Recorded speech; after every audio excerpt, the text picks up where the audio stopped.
ನನ್ನ ಮನಸ್ಸಿಗೆ ನೀವು ತುಂಬ ಇಷ್ಟ ಆಗಿದೆ. ಮದುವೆ ಮಾಡ್ಕೊಳ್ಳೋಣ. ಒಳ್ಳೆ ಗಂಡನ ತಂದು ಕೊಡಬೇಕು, ಅದು ಬಿಟ್ಟು ಒಳ್ಳೆ ಹುಡುಗ ಸಿಕ್ಕಾಗ ತಂದು ಹಾಕಬಾರ್ದು.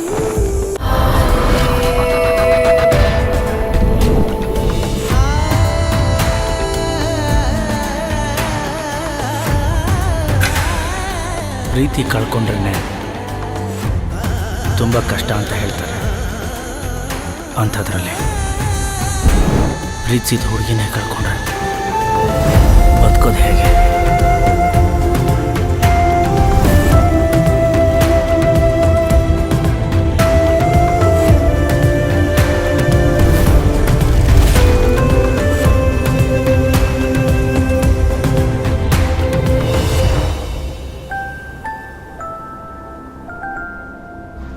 ಈ ನೋವನ್ನ ಮರ್ತ್ಬಿಡ್ಬೋದು. ಈ ನೋವಿದೆಯಲ್ಲ, ಮರೆಯೋಕ್ಕಾಗಲ್ಲ.